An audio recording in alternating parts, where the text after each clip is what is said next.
ಎಲ್ಲರಿಗೂ ನಮಸ್ಕಾರ. ನಮ್ಮ ಸುದ್ದಿ ಸುವಿಧಾ ಯೂಟ್ಯೂಬ್ ಚಾನಲ್ಗೆ ನಿಮಗೆಲ್ಲರಿಗೂ ಸ್ವಾಗತ. ಇದು ನಮ್ಮದು ಎರಡನೆಯ ಸಂದರ್ಶನ ಆಗಿದೆ. ಈ ಎರಡನೆಯ ಸಂದರ್ಶನಕ್ಕೆ ಒಬ್ಬರು ವಿಶೇಷ ಅತಿಥಿ ನಿಮ್ಮ ಮುಂದೆ ಬರಲಿಕ್ಕಿದ್ದಾರೆ.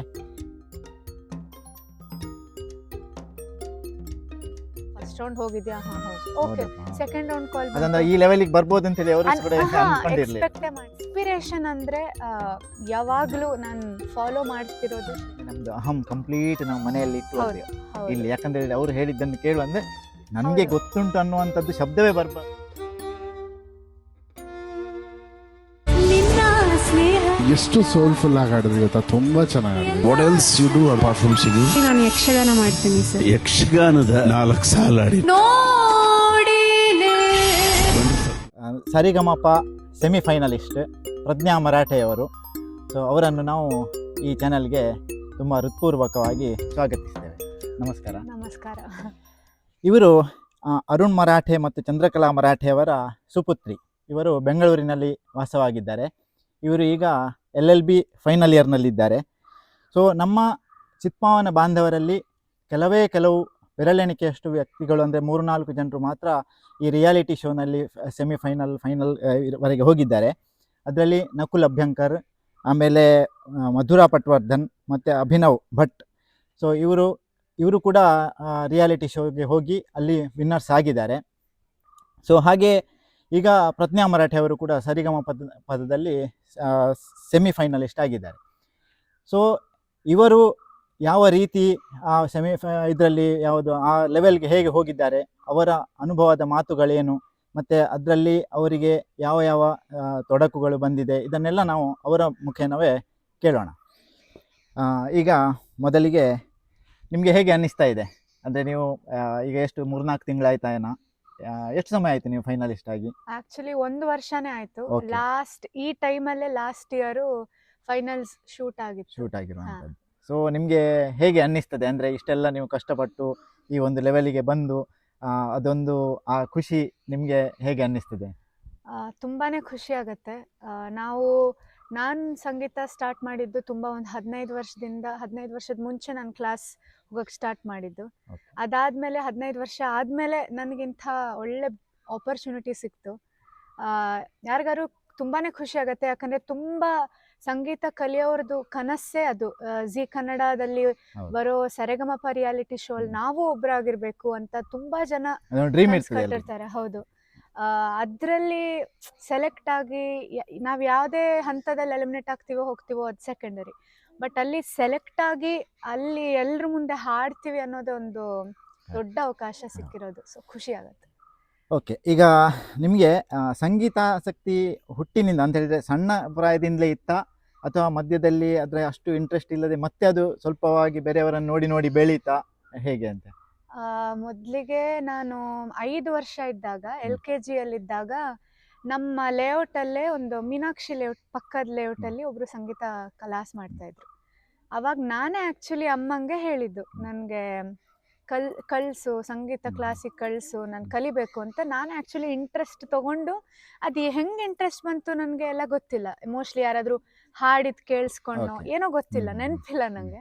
ನಾನು ಅಮ್ಮಂಗೆ ಕೇಳಿ ಅವರು ಕೊನೆಗೆ ಫಸ್ಟ್ ನಾನು ಕರ್ನಾಟಕ ಶಾಸ್ತ್ರೀಯ ಸಂಗೀತ ಪಾರ್ವತಿ ಅಂತ ನನ್ನವರು ಫಸ್ಟ್ ಗುರುಗಳು, ಕರ್ನಾಟಕ ಶಾಸ್ತ್ರೀಯ ಸಂಗೀತ ಅಲ್ಲಿ ಸೇರಿದ್ದು ಫಸ್ಟು LKG ಯಲ್ಲಿ. ಸೊ ಹಾಗೆ ಜರ್ನಿ ಸ್ಟಾರ್ಟ್ ಆಯ್ತು. ಆಮೇಲೆ ಹಾಗೆ ಕಲಿತಾ ಒಂದು ಸರ್ಟನ್ ಏಜ್ ಆದ್ಮೇಲೆ ಸ್ವಲ್ಪ ಯು ಲೂಸ್ ಇಂಟ್ರೆಸ್ಟ್, ಒಂಥರ ಬರೀ ಆಟಕ್ಕೆ ಹೋಗೋದು ಅಷ್ಟೇ, ಅದೇ ಮೇನ್ ಆಗಿರುತ್ತೆ. ಸೀರಿಯಸ್ ಆಗಿ ತಗೊಳಲ್ಲ. ಅಯ್ಯೋ ಕ್ಲಾಸ್ಗೆ ಹೋಗ್ಬೇಕು ಇವತ್ತು ಅಂತ ಅದೊಂದು ಬರುತ್ತೆ ತಲೆಯಲ್ಲಿ. ಅವಾಗ that is when my parents supported me a lot. ಅಂದ್ರೆ ಆ ಟೈಮಲ್ಲಿ ಅಮ್ಮ ಅಪ್ಪ ಆಗ್ಲಿ ಕ್ಲಾಸಿಗೆ ನನ್ನ ಜೊತೆ ಬರೋರು, ಅಮ್ಮ ನನ್ನ ಜೊತೆ ಕೂರೋರು. ಅಲ್ಲಿ ಮ್ಯಾಮ್ ಇರ್ತಿದ್ರೆ ನಾನು ಹಾಡ್ತಿದ್ದೆ, ಹಿಂದೆ ಅಮ್ಮನೇ ಕೂರೋರು. ಏನಾದ್ರು ತಪ್ಪು ಹಾಡಿದ್ರೆ ತಕ್ಷಣ ಬೆನ್ಮೇಲೆ ಚಿಡ್ತಾ ಇದ್ರು, ಸರಿ ಹಾಡು ಅಂತ. ಆ ಥರ. ಸೊ ಆ ಥರ ಎಲ್ಲ ಸಪೋರ್ಟ್ ಬೇಕು ಒಂದು ಸರ್ಟನ್ ಏಜ್ ಅಲ್ಲಿ ಎಲ್ರಿಗೂ ಬೇಕಾಗತ್ತೆ. ಯಾಕಂದ್ರೆ ಅವಾಗ ನಮ್ದು ಬೇರೆ ಹೌದಾ ನಮ್ಮ ಡಿಸ್ಟ್ರಾಕ್ಷನ್ಸ್ ಆಗ್ತದೆ. ಅಂದ್ರೆ ನಮ್ಗೆ ಆಕ್ಚುಲಿ ತಂದೆ ತಾಯಂದಿರೇ ಮೊದಲ ಗುರು ಹೌದು ಯಾವುದಕ್ಕೆ ಸಹ. ಅಂದ್ರೆ ನಮಗೆ ಡೈರೆಕ್ಷನ್ ತೋರಿಸೋದು ನಮ್ಮ ತಂದೆ ತಾಯಿಯವರು. ಹಾಗಾಗಿ ನಮ್ಮ ಯಾವುದೇ ಯಶಸ್ಸಿಗೆ ಅದರ ಹಿಂದಿನಿಂದ ಮುಕ್ಕಾಲ್ವಾಸಿ ಕ್ರೆಡಿಟ್ ಅವರಿಗೆ ಹೋಗ್ತದೆ. ಇಲ್ಲದಿದ್ದರೆ ಅವರು ರಾತ್ರಿ ಹಗಲು ನಿದ್ದೆ ಬಿಟ್ಟು ನಿಜ. ಇದನ್ನೆಲ್ಲ ಮಾಡಿದ್ರಿಂದಾಗಿ ಇವತ್ತು ನೀವು ಈ ಪೊಸಿಷನ್ಗೆ ಬಂದಿದ್ದೀರಿ. ಸೊ ಹೌದು. ನಿಮ್ಮ ಪೇರೆಂಟ್ಸ್ ಇದ್ದು ಕೂಡ ಇದರಲ್ಲಿ ತುಂಬಾ ಸಪೋರ್ಟ್ ತುಂಬಾನೇ ಇದೆ, contribution ತುಂಬಾನೇ ಇದೆ. ಕಾಂಟ್ರಿಬ್ಯೂಷನ್ ಇದೆ ಅಂತ ಹೇಳಿ. ಹೌದು. ಸೊ ನಿಮಗೆ ಇದರಲ್ಲಿ ಏನಾದರೂ ಇನ್ಸ್ಪಿರೇಷನ್ ಅಂತ ಹೇಳಿ ಇತ್ತಾ, ಅಥವಾ ಬೇರೆ ಯಾರನ್ನಾದ್ರೂ ನೋಡಿ ರೋಲ್ ಮಾಡೆಲ್ ಆಗಿ ನೋಡಿ ಅವ್ರ ಥರ ನಾನು ಆಗಬೇಕು ಅಲ್ಲಿ ಆ ರೀತಿ ಇನ್ಸ್ಪಿರೇಷನ್ನಲ್ಲಿ ನೀವು ರಿಯಾಲಿಟಿ ಶೋಗೆ ಬಂದ್ರ, ಅಥವಾ ಖಾಲಿ ನಿಮಗೆ ಸಂಗೀತ ಕಲಿತು ನಾನು ಸಂಗೀತ ಮ್ಯೂಸಿಕ್ ಕನ್ಸರ್ಟ್ಸ್ ಕೊಟ್ಟರೆ ಸಾಕು ಅಂತೇಳಿ ಅದೊಂದು ಇರ್ತದೆ. ಹೆಚ್ಚಾಗಿ ಎಲ್ಲರೂ ಕಲಾವಿದ್ರು ಏನು ಮಾಡ್ತಾರೆ, ಅವರು ಸಂಗೀತ ಕಲಿತು ಸಂಗೀತ ಕಚೇರಿ ಅಂತ ಹೇಳ್ತೇವೆ ನಾವು, ಹೌದು. ಕಚೇರಿಗೆ ಹೋಗ್ತಾರೆ. ಹೌದು ಬಟ್ ಇದು ರಿಯಾಲಿಟಿ ಶೋದೊಂದು ಡಿಫ್ರೆಂಟ್ ಇದು, ಹೌದು, ಅದು ಇತ್ತೀಚೆಗೆ ಬಂದಿರುವಂತ. ಹೌದು. ಸೊ ನೀವು ಇದಕ್ಕೆ ಶಿಫ್ಟ್ ಆಗ್ಲಿಕ್ಕೆ ಕಾರಣ ಏನು? ಮೊದ್ಲಿಗೆ ನನ್ನ ಫ್ಯಾಮಿಲಿ ಮೆಂಬರ್ಸ್ ಅಲ್ಲೇ ಅಪ್ಪ ಹಾಡ್ತಾರೆ, ಚೆನ್ನಾಗಿ ಹಾಡ್ತಾರೆ. Okay. ಅವ್ರು ಕಲ್ತಿಲ್ಲ, ಹಾ. ಬಟ್ ಅವ್ರು ತುಂಬಾ ಚೆನ್ನಾಗಿ ಹಾಡ್ತಾರೆ. Okay. ಶ್ರುತಿ ತಾಳ ಅದ್ರಲ್ಲೇನ್ ನೋ ಡೌಟ್ ಹಾ. ಚೆನ್ನಾಗಿ ಹಾಡ್ತಾರೆ. ಆಮೇಲೆ ಅಪ್ಪನ ಅಕ್ಕ ಒಬ್ರು, ಹಾ. ನನ್ನ ಅತ್ತೆ ಹಾ. ಮಂಗಲ ವಜೆ ಅಂತ, ಹಾ, ಅವ್ರದ್ದು ತುಂಬಾ ಚೆನ್ನಾಗಿದೆ ಸ್ವರ. Okay. ಸೊ ಮೋಸ್ಟ್ಲಿ ನನ್ಗೆ ಬ್ಲಡ್ ಅಲ್ಲೇ ಬಂದಿದೆ ಬಂದಿರ್ತದೆ. ಅನ್ಸತ್ತೆ. ಅಮ್ಮನೂ ಆರ್ಟಿಸ್ಟ್, Okay. ಯಕ್ಷಗಾನ ಹಾ, ಆರ್ಟಿಸ್ಟ್ ಹಾ, ಅವರು. ಹಾ. ಸೊ ಅದು ಬ್ಲಡ್ ಅಲ್ಲೇ ಬಂದಿದೆ, ಬಂದಿದೆ, ಜೀನ್ಸ್ ಅಲ್ಲೇ ಹೌದು. ಒಂದದು. Okay. ಆಮೇಲೆ ಅಲ್ಲ, ಅದು ನಂದು ರಿಯಾಲಿಟಿ ಶೋಗೂ ಈ ಮ್ಯೂಸಿಕ್ ಹಾ. ಕನ್ಸರ್ಟ್ಸ್ಗೂ ಅದೇನು ಹಾ, ಅಂತ ಹೇಳಿ ಅದು ಫಸ್ಟ್ ನನ್ಗೆ ಕ್ಲಾಸ್ ಫಸ್ಟ್ ಹೇಳ್ಬೇಕು, ಅಪ್ಪ ತುಂಬಾ ನನ್ಗೆ ಹೇಳ್ತಾ ಇದ್ರು, ಹಾ. ರಿಯಾಲಿಟಿ ಶೋ ಇದ್ ಮಾಡು, ಕಾಂಪಿಟೇಷನ್ ಹ್ಮ್. ಹೋಗು, ಟ್ರೈ ಮಾಡು, ಚಿಕ್ಕವಳಿರುವಾಗ. ಹಾ. ಅವಾಗ ಫುಲ್ ನಾನು ಆಪೋಸಿಟ್, ಹಾ. ಇಲ್ಲ ಹಾ. ನನಗೆ ಟಿವಿಯಲ್ಲಿ ಬರೋದು ಇಷ್ಟ ಇಷ್ಟ ಇಲ್ಲ, ಇಲ್ಲ, ಆ ಹಾ, ಥರ ಹಾ. ಫುಲ್ ಆಪೋಸಿಟ್ Okay, ಇದ್ದೆ okay, ನಾನು. okay. ಯಾಕಂದ್ರೆ ಅವ್ರು ತುಂಬಾ ಮುಂಚೆನೆ ಹೇಳ್ತಾ ಇದ್ರು ನನಗೆ, Okay. ಹೋಗು ಟ್ರೈ ಮಾಡು, ಹಾ. ಟ್ರೈ ಮಾಡು ಅಂತ. ಹ್ಮ್. ಅವಾಗ ನಾನು ಅವ್ರ ಮಾತು ಕೇಳಿಲ್ಲ. ಕೇಳಿಲ್ಲ. ಅವಾಗ ಆ, ಹೋಯ್ತು ದಿನ. ಹೌದು. ಆಮೇಲೆ ಒಂದಿನ ನನಗೆ ನಾನು ಈ ಸೀಸನ್, ಇದೊಂದೇ ಸೀಸನ್ ಅಲ್ಲ, ನಾನು 2-3 ಸತಿ ಟ್ರೈ ಮಾಡಿದ್ದೀನಿ. Okay. ಅವಾಗ ಸೆಲೆಕ್ಟ್ ಆಗಿರ್ಲಿಲ್ಲ. Okay, try okay. ಮಾಡೋದ್ರಲ್ಲಿ ಏನಿಲ್ಲ, ಹೌದೌದು. ಆ ಲೈನಲ್ಲಿ ಹ್ಮ್, ಎಲ್ಲ ಕಾದು ಹೌದು. ಆಡಿಷನ್ಸ್ ಕೊಡೋದು, ಅದೊಂದು ದೊಡ್ಡ Okay, ಹಾ. ಟಾಸ್ಕ್ ಅದು. ಹಾ, ಹಾ. ಕೊಟ್ಟಿದ್ದು ಅದೇ ಮೊದ್ಲಿಗೆ ನನಗೆ ಇಂಟ್ರೆಸ್ಟ್ ಇರ್ಲಿಲ್ಲ ಇರ್ಲಿಲ್ಲ. ರಿಯಾಲಿಟಿ ಶೋ Okay, ಅಲ್ಲಿ. okay, ಬರೀ ಸಂಗೀತ ಕಲಿತಿದ್ದೆ okay. ಕ್ಲಾಸ್ ಇಂದ. ಆಮೇಲೆ ಹಾ. ನಾನು ಕರ್ನಾಟಕ ಶಾಸ್ತ್ರೀಯದಿಂದ 3rd ಸ್ಟ್ಯಾಂಡರ್ಡ್ ಅಲ್ಲಿ ಹಿಂದೂಸ್ತಾನಿ ಸೇರಿದೆ. Okay, okay. ಅವರು ನಾಗೇಂದ್ರ ಟಿ ರಾಣಾಪುರ್ ಅಂತ, ಅವ್ರಿಗೂ ಎಷ್ಟು very good. ಗ್ರೇಟ್ಫುಲ್ ಇದ್ರು ಸಾಲಲ್ಲ. ಯಾಕಂದ್ರೆ ತುಂಬಾನೇ ಭಜನೆ, ವಚನ, ದಾಸರ ಪದ ಎಲ್ಲ ಹಾ, ಹಾ, ಹಾ. ಕಳ್ಸಿದ್ದಾರೆ Okay. ಅವರು. ಮತ್ತೆ ತುಂಬಾ ಪ್ರೋಗ್ರಾಮು ಕೊಡ್ಸಿದ್ದಾರೆ. So Okay. ಅದೇ ಬೇರೆ ಲೈನು, ರಿಯಾಲಿಟಿ ಶೋನೇ ಬೇರೆ ಲೈನು. ಹಾ. ಅಪ್ಪ ಹೇಳ್ತಿದ್ರು ಮುಂಚೆ, ಬಟ್ ನಾನಾಗ ಅವ್ರ ಮಾತು ಕೇಳಿರ್ಲಿಲ್ಲ. ಹಂಗೆ ದಿನ ಹೋಯ್ತು, ಇಷ್ಟು ವರ್ಷ ಹೋಯ್ತು. 3 ಸತಿ ಟ್ರೈ ಮಾಡಿದೆ, ಹಿಂದಿನೂ ಟ್ರೈ ಮಾಡಿದೆ. Okay. ಹಿಂದಿಯಲ್ಲಿ 4 ರೌಂಡ್ ತನಕ ಮುಂದೆ ಹೋದೆ. ಹಾ, ಹಾ, ಹಾ. ಆಮೇಲೆ ಅಲ್ಲೂ ಸೆಲೆಕ್ಟ್ ಆಗಿಲ್ಲ. Okay, okay. ಅದಾದ್ಮೇಲೆ ಇದು ಆಡಿಷನ್ಸ್ Okay, ಟ್ರೈ okay, ಮಾಡಿದೆ. okay. ಇದು ಏನೋ ನಾನೇ ಏನೋ ಹೌದಪ್ಪ. ಇಂಟ್ರೆಸ್ಟ್ ತಗೊಂಡು Okay, ಮಾಡಿದೆ. ಅಮ್ಮ okay, okay. ಅಪ್ಪಂಗೂ ನಿಮ್ಗೆ ಶಾಕ್ ಒಂದು ಇದು. ಸ್ಪೆಸಿಫಿಕ್ ಏನು ಇದಾಗ್ಲಿಲ್ಲ ಎಲ್ಲಿ ಸಹ ಟರ್ನಿಂಗ್ ಪಾಯಿಂಟ್ ಅಂದ್ರೆ, ಓ ಇಲ್ಲ ನಾನು ರಿಯಾಲಿಟಿ ಶೋಗೆ ಹೋಗ್ಬೇಕು ಅಂತ ಇಲ್ಲ, ಹೇಳಿ, ಹಾಗೆ ಅದೇನೋ ಅಂತ ಇಲ್ಲ. ನನ್ಗೇನೆ ಸೆಲ್ಫ್ Okay, ರಿಯಲೈಸ್ okay, ಆಯ್ತು, okay. ಸೇರ್ಬೇಕು ಅಂತ. ಅವಾಗ ಅಪ್ಪ ಅಮ್ಮನೂ ಸೀರಿಯಸ್ ಆಗಿ ತಗೊಂಡಿಲ್ಲ. ತಗೊಂಡಿಲ್ಲ. ಓ ಹೌದಾ, ಫಸ್ಟ್ ರೌಂಡ್ ಹೋಗಿದ್ಯಾ, ಹಾ ಹೋಗು, ಓಕೆ. ಹೌದಪ್ಪ, ಹೌದಾ. ಸೆಕೆಂಡ್ ರೌಂಡ್ ಕಾಲ್ ಅದಂದ್ರೆ ಈ ಲೆವೆಲ್ಗೆ ಬರ್ಬೋದು ಅಂತ ಹೇಳಿ ಅವರು ಕೂಡ ಅನ್ಕೊಂಡಿರ್ಲಿಲ್ಲ. ಎಕ್ಸ್ಪೆಕ್ಟೇ ಮಾಡಿರ್ಲಿಲ್ಲ. ಸೆಕೆಂಡ್ ರೌಂಡ್ ಕಾಲ್ ಬಂತು, ಓ ಸೆಕೆಂಡ್ ರೌಂಡ್ ಕಾಲ್ ಬಂತ ಅಂತ ಅವ್ರಿಗೂ ಶಾಕ್. ಹೌದು. ಆಮೇಲೆ ಕೊನೆಗೆ ಥರ್ಡ್, ಓ ಇದ್ಯಾಕೋ ಸೀರಿಯಸ್ Serious ಇದೆ, ಇದೆ ಅಂತ ಮೋಸ್ಟ್ಲಿ ಹೇಳಿ. Correct, ಈ correct. ಸತಿ ಆಗ್ಬೋದು. ಆಗ್ಬೋದು ಅಂತ ಹೇಳಿ. ಇನ್ಸ್ಪಿರೇಷನ್ ಅಂದ್ರೆ ಯಾವಾಗ್ಲೂ ನಾನು ಫಾಲೋ ಮಾಡ್ತಿರೋದು ಶ್ರೇಯಾ ಘೋಷಾಲ್ Okay. ಅವರು. ಹಾ. ಯಾವಾಗ್ಲೂ ಅವರೇ ಅಂದ್ರೆ ಹಾ. ಅದೇ ನಿಮ್ಗೆ ಒಂದು ರೋಲ್ ಮಾಡೆಲ್. ಹೌದು, ಒಂಥರ ರೋಲ್ ಮಾಡೆಲ್. ಕನ್ನಡದಲ್ಲೂ ತುಂಬಾ ಜನ ಸಿಂಗರ್ಸ್ ಇದ್ದಾರೆ. Okay. ಎಸ್ ಜಾನಕಿ ಅವರು, ಹಾ, ನಮ್ ಜಡ್ಜ್ ವಿಜಯ Judge, ಪ್ರಕಾಶ್ ಹಾ, ಅವರು, ಹಾ. ಹಂಸಲೇಖ ಅವ್ರ ಹಾ, ಸಾಂಗ್ಸ್, ಅದೇ. SPB ಅವರು. ಹಾ, ಹಾ. ಸೊ ಬಟ್ ಫೀಮೇಲ್ ಹೌದಪ್ಪ, ಆದ್ರಿಂದ correct, ನಾನು correct. ಶ್ರೇಯಾ ಘೋಷಾಲ್ ಅವ್ರದ್ದು ತುಂಬಾ Okay, ಫಾಲೋ okay. ಮಾಡ್ತೀನಿ. ಇದೀಗ ನಿಮಗೆ ಈಗ ಫಸ್ಟ್ ರೌಂಡ್ ಹೋದ್ರಿ, ಸೆಕೆಂಡ್ ರೌಂಡ್ ಒಂದು ಆಡಿಷನ್ ಕೊಟ್ರಿ. ಹಾ. ಸೊ ಇಲ್ಲೆಲ್ಲ ನಿಮ್ಗೆ ಇನಿಷಿಯಲಿ ಫಸ್ಟ್ ತೊಂದರೆ ಅಂತ ಹೇಳಿ ಏನು ಅಂದ್ರೆ, ನಮ್ಮಲ್ಲಿ ಇದೊಂದು ಪಾಯಿಂಟ್ ನಾನು ಎಣಿಸಿರ್ಲಿಲ್ಲ, ಇಲ್ಲಿ ನಾವು ಇಂಪ್ರೂವೈಸ್ ಮಾಡ್ಬೇಕು ಅಂದ್ರೆ ನಾವು ಯಾವ್ದು ಎಕ್ಸ್ಪೆಕ್ಟೇ ಮಾಡಿರುವುದಿಲ್ಲ ಅಂಥದ್ದೇನಾದ್ರು ಪ್ರಾಬ್ಲಮ್ಸ್ ಅಥವಾ ಅಂಥದ್ದೇನಾದ್ರು ನಮ್ಮಲ್ಲಿ ವೀಕ್ ಪಾಯಿಂಟ್ ನಿಮ್ಗೆ ಅಲ್ಲಿಗೆ ಹೋಗುವಾಗ ಎದುರಾದದ್ದು ಇದೆಯಾ? ಅಂದ್ರೆ ನಿಮ್ಮ ಸಂಗೀತ ಲೈಫ್ನಲ್ಲಿ ಗುರುಗಳೆಲ್ಲ ಹೇಳಿಕೊಟ್ಟಿರ್ತಾರೆ, ಬಟ್ ಇದೊಂದು ಕಾನ್ಸೆಪ್ಟ್ ಗೊತ್ತಿರ್ಲಿಲ್ಲ ನಿಮ್ಗೆ, ಅಲ್ಲಿ ಹೋಗುವಾಗ್ಲೇ ಗೊತ್ತಾದ್ದು ಅಂತೇಳಿ ಆ ಥರದ್ದೇನಾದ್ರು? ಒಂದು ಮೇನ್ ವೇಟ್ ಮಾಡೋದು, ಪೇಷನ್ಸ್ ಅಂತೂ ಕಲ್ಸ್ಕೊಟ್ಬಿಡತ್ತೆ ನಮ್ಗೆ. ಯಾಕಂದ್ರೆ ನಾವು ತುಂಬಾ ವೇಟ್ ಮಾಡ್ಬೇಕಾಗತ್ತೆ ಅಲ್ಲೆಲ್ಲ. ಸೊ ಆಡಿಷನ್ಸ್ ಇಂದ ಹಿಡ್ದೆ ಅಲ್ಲಿಂದಾನೇ ಸ್ಟಾರ್ಟ್ ಆಗತ್ತೆ ವೇಟ್ Okay. ಮಾಡೋ ಪ್ರೊಸೀಜರ್. ಅಂದ್ರೆ ತುಂಬಾ ಜನ ಬಂದಿರ್ತಾರೆ. ಹೌದಾ? ನಂದು ಆಡಿಷನ್ ದಿನ 3000 ಜನ ಬಂದಿದ್ರು. ಅದು ಫಸ್ಟ್ ಡೇ ಇನ್ ಬ್ಯಾಂಗ್ಳೂರ್. ಇನ್ನೊಂದ್ ದಿನ ಬ್ಯಾಂಗ್ಳೂರಲ್ಲಿ ಮಾಡಿದ್ರು, ಅದಕ್ಕೊಂದು 3000 ಜನ ಬಂದಿರ್ಬೋದು. ಅಷ್ಟು 3000 ಜನರಿಗೆ ಎಷ್ಟು ಅವರು ಟೈಮ್ ತಗೊಳ್ತಾರೆ? ಆಡಿಷನ್ಸ್ ಟೈಮ್ ಅಲ್ಲಿ ಫಸ್ಟ್ ಕೇಳ್ತಾರೆ, ಹಾ. ಒಂದ್ ಐಡಿಯಾ ಬರತ್ ನಮ್ಗೆ. ಹಾ, ಹಾ, ಹಾ. ಫಸ್ಟ್ ಅವ್ರು ಹಾಡ್ಬೇಕಾದ್ರೆ ನಮ್ಗೊಂದ್ ಐಡಿಯಾ ಬರತ್, ಓಕೆ Okay, ಹೆಂಗ್ okay. ಹಾಡ್ತಾರೆ, ಏನ್ ಹಾಡ್ತಾರೆ. ಹಾ, ಹಾ, ಚೆನ್ನಾಗಿ ಹಾಡ್ತಿದ್ದಾರೆ ಅಂದ್ರೆ ಕೇಳ್ತಾರೆ ಮುಂದೆ ಈ ತರದ್ Okay, ಹಾಡಿ, okay. ಒಂದು ಹಾ, ಹಾ. ಫಾಸ್ಟ್ ನಂಬರ್ ಹಾಡಿ, ಒಂದು ಮೆಲಡಿ ಅಂದ್ರೆ ಹಾಡಿ, ಒಂದು ಅಪ್ರಾಕ್ಸಿಮೇಟ್ ಒಂದು ಕ್ಲಾಸಿಕಲ್ 10 ಮಿನಿಟ್ಸ್ ತಗೊಳ್ತಾರೆ, 5 to 10 ಮಿನಿಟ್ಸ್ ತಗೋತಾರೆ, 10-15 ಮಿನಿಟ್ಸ್ ತಗೋತಾರೆ. 3000 ಜನರಿಗೆ ಟೈಮ್ ಹೌದು, ಎಷ್ಟಾಯ್ತು? ಪಾಪ ಅವ್ರದ್ದು ಪೇಷನ್ಸ್ ಮೆಚ್ಬೇಕು ನಾವು, ಇಷ್ಟು ಜನದ್ದು ಕೇಳಿದ್ದಾರೆ ಅಂತ. ಅಂಡ್ ನನ್ ಸರೆಗಮಪ ಸೀಸನ್ ಆದ್ಮೇಲೆ ನನ್ಗೂ ಈ ಸೀಸನ್ ಅಂದ್ರೆ ಇವಾಗ ಬರ್ತಿದೆಯಲ್ಲ ಸೀಸನ್ 21, ಅವ್ರಿಗೆ ನನ್ ಸೆಲೆಕ್ಷನ್ ಹೋಗಿದೆ. That's great. ಉಡುಪಿಯಲ್ಲಿ ಒಂದಿನ ಬಂದಿದೆ, Okay. ಬೆಂಗಳೂರಲ್ಲಿ ಒಂದಿನ Okay, okay. ಸೊ ಪೇಷನ್ಸ್ ಕಲ್ಸತ್ತೆ ಒಂದು. ಆಮೇಲೆ ನಾವು ಕ್ಲಾಸಿಕಲ್ ಕಚೇರಿ ಕೊಡೋದು ಬೇರೆ, ರಿಯಾಲಿಟಿ ಶೋ ಅಲ್ಲಿ ಹಾ. ಹಾಡೋದು ಬೇರೆ. ಹಾ. ಯಾಕಂದ್ರೆ ಮೂವಿ ಸಾಂಗ್ಸ್ ಹಾಡೋದು ಬೇರೆ, ಕ್ಲಾಸಿಕಲ್ ಹಾಡೋದು ಬೇರೆ.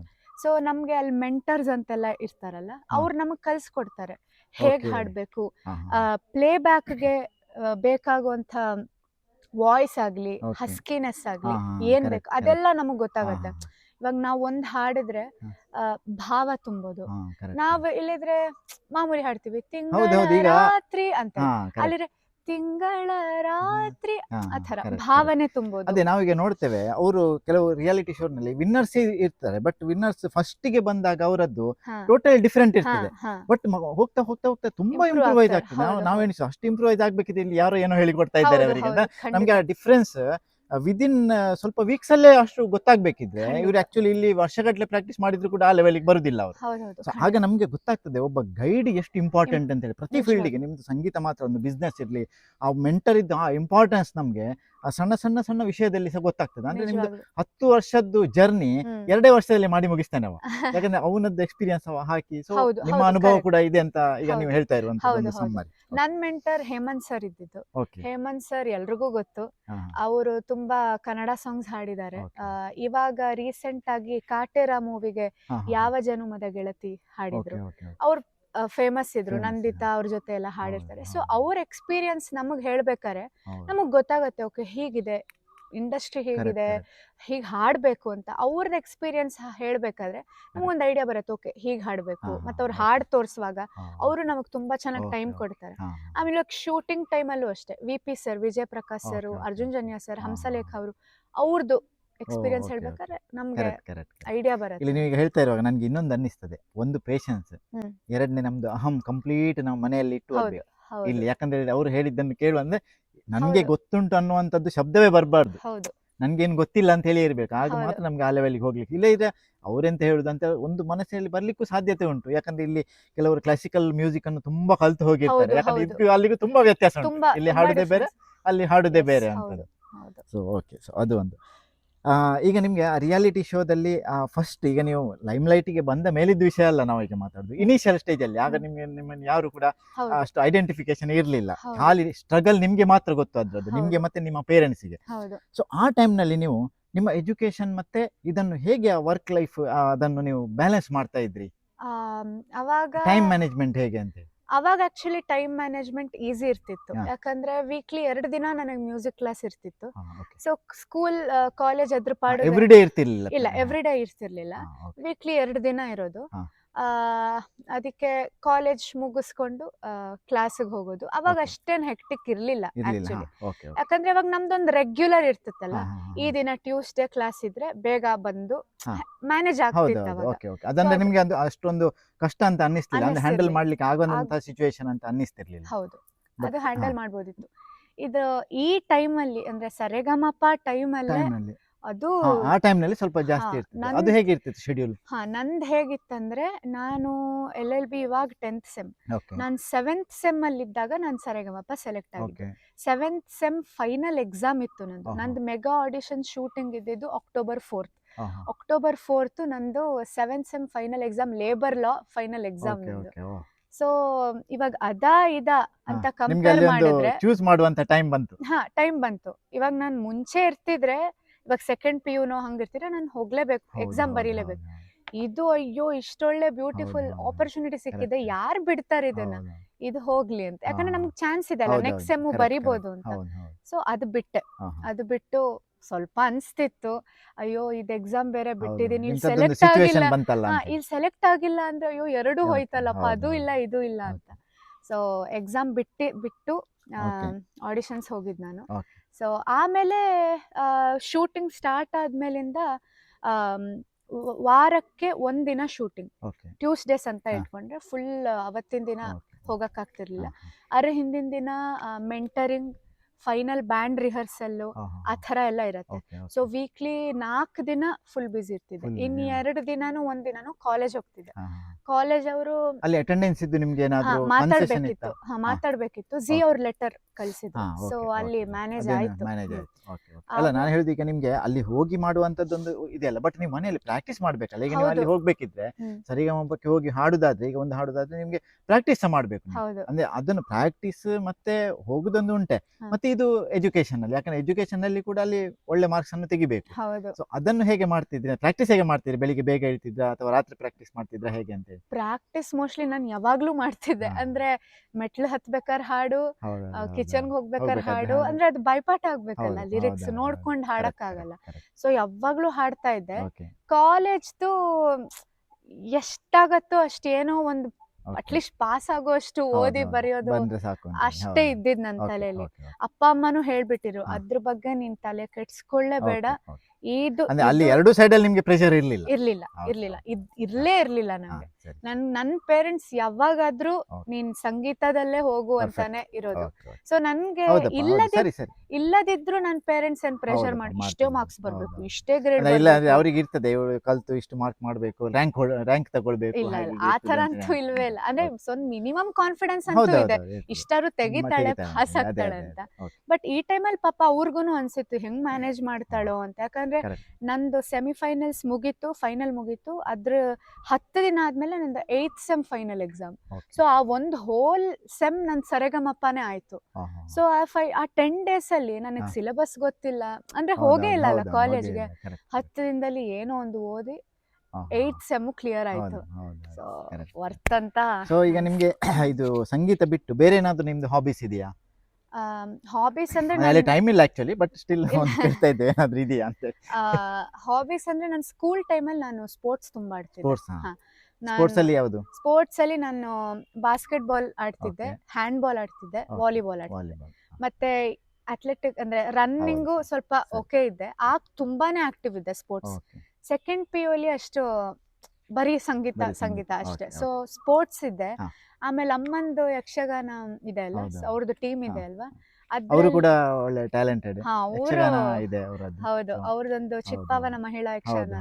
ನಾವು ಅದಕ್ಕೂ ಇನ್ನು ಬರ್ತೇವೆ, ಅವರನ್ನು ಸಂದರ್ಶನ ಮಾಡುವ ನಾವು ಮುಂದೆ. ಅವ್ರದ್ದು ಅವರ ಏನು ಶೋಸ್ ಅಲ್ಲಿ ನಾನೊಂದು ಚಿಕ್ಕ ಪಾತ್ರ ಮಾಡ್ತಿದ್ದೆ, ಅಗ್ನಿ, ವಾಯು, ಅದು ಕೂಡ ನಿಮಗೆ ಒಂದು ಸೈಡ್ ಅಲ್ಲಿ ನಡೀತಾ ಇದೆ. ಸೊ ಈಗ ನಮ್ಮೆಲ್ಲರ ಮನಸ್ಸಿನಲ್ಲಿ ಆಸ್ ಎ ಲೇಮನ್ ನಾನೀಗ ಮಾತಾಡೋದಾದ್ರೆ, ರಿಯಾಲಿಟಿ ಶೋ ಅಂದ ತಕ್ಷಣ ಅಲ್ಲಿ ಫಿಕ್ಸಿಂಗ್ ಇರ್ತದೆ, ಅವ್ರು ಬೇಕು ಅಂತ ಮಾಡ್ತಾರೆ ಅಥವಾ ಅದು ಇದು ಅಂತ ಹೇಳಿ ನಾವೆಲ್ಲ ಮಾತಾಡಿಕೊಳ್ತೇವೆ. ಅಲ್ಲಿ ಏನಾದ್ರು ಪೊಲಿಟಿಕ್ಸ್ ಇರ್ತದೆ ಅಂತ ಹೇಳಿ ನಾವು ನಮ್ಮ ಭಾಷೆಯಲ್ಲಿ, ದೇಸಿ ಭಾಷೆಯಲ್ಲಿ ಮಾತಾಡಿದ್ದಾರೆ. ಸೊ ನಿಮ್ಗೆ ಅಂತದ್ದೇನಾದ್ರೂ ಅನುಭವ ಆಗಿದೆ ಅಲ್ಲಿ, ಹೇಗೆ ಅಂತ ಹೇಳಿ? ನನ್ಗೆ ಆ ಥರ ಏನು ಅನುಭವ ಆಗಿಲ್ಲ. ಯಾಕಂದ್ರೆ ನನ್ನ ಸೀಸನ್ ಅಲ್ಲಿ ಇದ್ದಿದ್ದು ಎಲ್ಲರೂ ಟ್ಯಾಲೆಂಟೆಡ್.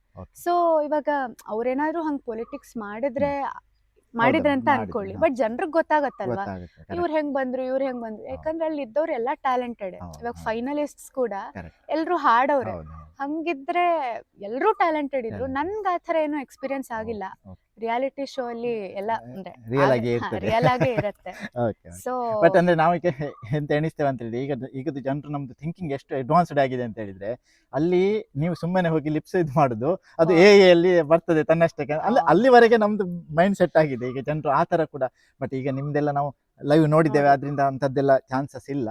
ಅಂದ್ರೆ ಫ್ಯೂಚರ್ ನಲ್ಲಿ ಹಾಗೆ ಕೂಡ ಆಗ್ಬೋದು, ಅಂದ್ರೆ ದುಡ್ಡಿಗೋಸ್ಕರ ಏನು ಮಾಡ್ಬೋದು ಅನ್ನುವಂಥದ್ದು ಕೂಡ ನಮ್ಗೆ ಜನರಲ್ ಪಬ್ಲಿಕ್ ಅಲ್ಲಿ ಇದೆ. ಆಕ್ಚುಲಿ ಹಾಗೆ ಇಲ್ಲ, ಸರ್ಟೆನ್ ಲೆವೆಲ್ಗೆ ಮಾಡ್ತಾರೆ ಇರ್ಬೋದು, ಅದು ವಿಷಯ ಬೇಡ, ಅದು ಅವರದ್ದು ಕೂಡ ಬಿಸ್ನೆಸ್. ಬಟ್ ಎಲ್ಲವೂ ಆತರ ಇಲ್ಲ, ಟ್ಯಾಲೆಂಟ್ ಬೇಕೇ, ಟ್ಯಾಲೆಂಟ್ ಇದ್ದವ ಮೇಲೆ ಬರ್ತಾನೆ. ಹಾಗಾಗಿ ನಾವು ಟ್ಯಾಲೆಂಟಿಗೆ ನಮ್ಮ ಸ್ಕಿಲ್ಗೆ ನಾವು ಫೋಕಸ್ ಮಾಡುವ. ಈಗ ಅದ್ರ ಬಗ್ಗೆ ಹೆಚ್ಚು ಇದು ಮಾಡೋದಕ್ಕಿಂತ ನಮ್ಮ ಸ್ಕಿಲ್ ಅನ್ನು ನಾವು ಡೆವಲಪ್ ಮಾಡೋದು ಒಳ್ಳೇದು. ನೀವ್ ಹೇಳ್ದಂಗೆ ನಂಗೆ ತುಂಬಾ ಜನ ಕೇಳಿದ್ರು, ನೀವ್ ಹಾಡ್ತೀರಾ, ಅದು ಆಕ್ಚುಲಿ ತುಂಬಾ ಟೇಕ್ಸ್ ತಗೋತೀರಾ ಅಲ್ವಾ ಅಂತ. ಒಂದ್ ಹೇಳ್ಬೇಕು, ಸರೆಗಮಪ ಅಲ್ಲಿ ಟೇಕ್ಸ್ ತಗೊಳಲ್ಲ. ಸಿಂಗಿಂಗ್ ಅಲ್ಲಿ ನೋ ಕಾಂಪ್ರಮೈಸ್. ಇದು ಮೂವಿ ಶೂಟ್ ಮಾಡಿದಾಗೆಲ್ಲ ಹಾಗೆ ನೀವು ಒಂದ್ಸತಿ ಆಕ್ಷನ್ ಅಂದ್ರೆ ನೀವು ಹಾಡಕ್ ಸ್ಟಾರ್ಟ್ ಮಾಡ್ತೀರಾ, ತಪ್ಪಿದ್ರೆ ತಪ್ತೀರಾ, ಅದನ್ನೇ ಟೆಲಿಕಾಸ್ಟ್ ಮಾಡಿ. ಇಲ್ಲ, ಚಾನ್ಸ್ ಇಲ್ಲ. ಇವಾಗ ನಾವು ಲಿರಿಕ್ಸ್ ತಪ್ಪಿದ್ರು ಅವ್ರಿಗೆ ಗೊತ್ತಾದ್ರು ಹಂಗೆ ಟೆಲಿಕಾಸ್ಟ್ ಮಾಡ್ತಾರೆ. ಸೊ ಅದರಲ್ಲಿ ಇಲ್ಲಿ ಒಂದು ಕಡೆ ಎಡಿಟಿಂಗ್ ಇರ್ಬೋದು ಅಂತ ನಾನು ಕೂಡ ಎಣಿಸಿದ್ದೆ, ಅಂದ್ರೆ ಇಲ್ಲ ಇಲ್ಲ ತಪ್ಪಿದ್ರೆ ಅದನ್ನು ಕಟ್ ಮಾಡಿ ಅವರು ಇಲ್ಲ ಇಲ್ಲ ಇಲ್ಲ ನಾನು ತುಂಬಾ ಸತಿ ತಪ್ಪಿದ್ದು ಅಂದ್ರೆ ನಾನೇ ತಪ್ಪಿದ್ ಲಿರಿಕ್ಸ್ ಎಲ್ಲ ಚೂರ್ ಚೂರ್ ತಪ್ಪಿದ್ದಿದೆ. ಅದೆಲ್ಲ ಏನು ಕಾಂಪ್ರಮೈಸ್ ಇಲ್ಲ, ಹೆಂಗ್ ಹಾಡ್ತೀವೋ ಹಂಗೆ ತೋರಿಸ್ತಾರೆ. ಅದರಲ್ಲೆಲ್ಲ ಓಕೆ ತಪ್ಪಿದರೆ ಇನ್ನೊಂದ್ ಚಾನ್ಸ್ ಕೊಡೋಣ ಅದೆಲ್ಲ ಏನು ಇಲ್ಲ ಇಲ್ಲ. ಅಲ್ಲ. ಓಕೆ ಇಲ್ಲ. ಓಕೆ. ನೋಡಿ ನಾವು ಒಂದು ವಿಷಯದ ಬಗ್ಗೆ ಎಷ್ಟು ನಾವು ನೆಗೆಟಿವ್ ಥಿಂಕ್ ಮಾಡಿರ್ತೇವೆ ಅಂತ ಹೌದು ಹೇಳಿದ್ರೆ ಹೌದು ಅದ್ರದ್ದು ರಿಯಾಲಿಟಿ ನಮಗೆ ಗೊತ್ತಿರುವುದಿಲ್ಲ. ಗೊತ್ತಿರಲ್ಲ. ಹೌದು. ಓಕೆ. ಸೊ ಈಗ ನಿಮಗೆ ಅಲ್ಲಿವರೆಗಿದ್ದು ಜರ್ನಿ ಆಯಿತು. ಈಗ ನಿಮಗೆ ಅಲ್ಲಿ ಫೈನಲಿಸ್ಟಿಗೆ ಬಂದ ಮೇಲಿದ್ದು ಜರ್ನಿ ಈಗ ಮಾತಾಡುವ. ಅಂದರೆ ನಿಮಗೆ ಅದರ ಮೇಲೆ ಕೂಡಲೇ ಫೋನ್ ಕಾಲ್ಸ್ ಬರ್ಲಿಕ್ಕೆ ಸ್ಟಾರ್ಟ್ ಆಯ್ತಾ, ಅಥವಾ ನಿಮ್ಮ ಕ್ಯಾರಿಯರ್ನಲ್ಲಿ ಇದೊಂದು ಈಗ ನಿಮಗೆ ಇದು ಪ್ರಿಯಾರಿಟಿ ಆಯಿತು LLBಗಿಂತ ಅಂತ ನನ್ನ ಅನಿಸಿಕೆ. ಅದನ್ನು ನೀವು ಹೇಳಬೇಕು. ಸೊ ಅಲ್ಲಿ ನಿಮಗೆ ಎಂಥ ಅಪಾರ್ಚುನಿಟೀಸ್ ಬಂತು, ಮತ್ತೆ ಈ ರಿಯಾಲಿಟಿ ಶೋ ಅಥವಾ ಇಂಥದ್ದೊಂದು ವೇದಿಕೆಗಳು ಯಾರಿಗೆ ಕೂಡ ಒಂದು ಟ್ಯಾಲೆಂಟ್ ಇದ್ದವರಿಗೆ, ನಾವು ಸಂಗೀತಗಾರರಿಗೆ ಮಾತ್ರ ಅಲ್ಲ ಹೇಳುದು, ಯಾವುದೀಗ ಸ್ಪೋರ್ಟ್ಸ್ ಇಲ್ಲಿ ಇಂಥ ವೇದಿಕೆಗಳು ಎಷ್ಟು ಪ್ರಾಮುಖ್ಯತೆ ಪಡ್ಕೊಂಡಿವೆ ನಮ್ಮ ಜೀವನದಲ್ಲಿ, ಅದು ನಮಗೆ ಅದರ ಬಗ್ಗೆ ನಿಮ್ಮ ಒಂದು ಅಭಿಪ್ರಾಯವನ್ನು ಹೇಳಿ ನನಗೆ. ಇಂಥ ಸ್ಟೇಜ್ ಸಿಗೋದು ಆಕ್ಚುಲಿ ನಿಜ ಗೋಲ್ಡನ್ ಆಪರ್ಚುನಿಟಿನೇ. ಯಾರಿಗೆ ಯಾವಾಗ್ಲೇ ಸಿಕ್ಕಿದ್ರು ನೀವು ಬಿಡ್ಲೇಬೇಡಿ. ನಿಮ್ದೇನೇ ಅದರ್ ಟೆನ್ಷನ್ ಇರ್ಬೋದು, ಏನೇ ಇರ್ಬೋದು, ಆದಷ್ಟು ಅದ್ ಬಿಟ್ಬಿಟ್ಟು ಇದು ಬಂದಿದೆ ಅನ್ಬಿಟ್ಟು ನೀವು ರಿಸೀವ್ ಮಾಡ್ಕೊಳ್ಳಿ. ಅದು ಬಿಟ್ಬಿಡೋ ತಪ್ಪಂತೂ ಮಾಡ್ಲೇಬೇಡಿ. ಯಾಕಂದ್ರೆ ನಮ್ಗಿವಾಗ ನಾನು ಸರಿಗಮಪ ಇಂದ ಆಚೆ ಬಂದ್ಮೇಲೆ ಶೋಸ್ ಸಿಗತ್ತೆ ನಮಗೆ ಬೇಸಿಕ್ಲಿ. ಅಂದ್ರೆ ಈ ಇವೆಂಟ್ ಮ್ಯಾನೇಜರ್ಸ್ ಅಂತೆಲ್ಲ ಇರ್ತಾರಲ್ಲ, ಅವರಿಂದ ನಮ್ಗೆ ಕಾಂಟ್ಯಾಕ್ಟ್, ಹೌದು ಇಲ್ಲೊಂದು ಕಾರ್ಯಕ್ರಮ ಇದೆ, ಇಲ್ಲಿ ಜಾತ್ರೆ ನಡೀತಿದೆ, ಅಥವಾ ಇಲ್ಲಿ ಏನೋ ಒಂದು ಪ್ರೋಗ್ರಾಮ್ ನಮ್ದು ನಮ್ಮ ಕಿರು ತಿರುಪತಿಯಲ್ಲಿ ಪ್ರೋಗ್ರಾಮ್ ಕೊಟ್ಟರೆ ಅದು ಬಹಳ ಒಳ್ಳೆ ಬಂತು. ಇಡೀ ನಮ್ಮ ಕರ್ನಾಟಕದವರು ನೋಡಿದ್ರು, ನಮ್ಮ ಚಿಪ್ಪಮ್ಮನ ಬಾಂಧವರೇ ಆಕ್ಚುಲಿ ಅದನ್ನು ಆರ್ಗನೈಸ್ ಮಾಡಿದ್ರು. ನಮ್ಗೆ ಅದು ಕೂಡ ಒಂದು ಹೆಮ್ಮೆಯ ವಿಷಯ ಅವರು ಮಾಡಿರುವಂತದ್ದು. ಸೊ ಆ ರೀತಿದ್ದು ಪ್ರೋಗ್ರಾಮ್ಸ್ಗೆ ಅವರು ಕರೀತಾರೆ. ಹೌದು. ಫಸ್ಟ್ ನನಗೆ ಸಿಕ್ಕಿದ್ದು ಕೊಯ್ಲಾ ಅಲ್ಲಿ SRK ಲ್ಯಾಡರ್ಸ್ ಅಂತ ಒಂದು ಗ್ರೂಪ್ ಇದೆ. ಅದ್ರದ್ದು 25 years ಅಥವಾ 50 years ಅದ್ರದ್ದೇನೋ ಸೆಲೆಬ್ರೇಷನ್ ಅಲ್ಲಿ ಫಸ್ಟ್ ನಂದು ಶೋ ಸರಿಗಮಪ ಆದ್ಮೇಲೆ ಅದೇ. ಅವ್ರು ನನ್ ಸರಿಗಮಪ ಆಗೋ ಟೈಮಲ್ಲೇ ಕಾಂಟ್ಯಾಕ್ಟ್ ಮಾಡಿದ್ರು, ಹೀಗೆ ಶೋ ಇದೆ, ನೀವು ಬಂದು ಹಾಡ್ಬೇಕು ಅಂತ. ಸೊ ಅದು ಫಸ್ಟ್ ನಂದು ಶೋ. ಅದ್ ಖುಷಿ ಆಗತ್ತೆ. ಫಸ್ಟ್ ಟೈಮ್ ನಾನು ಅಲ್ಲಿ ಹಾಡಿದ್ದೆ SRK ಲ್ಯಾಡರ್ಸ್ ಅಲ್ಲಿ.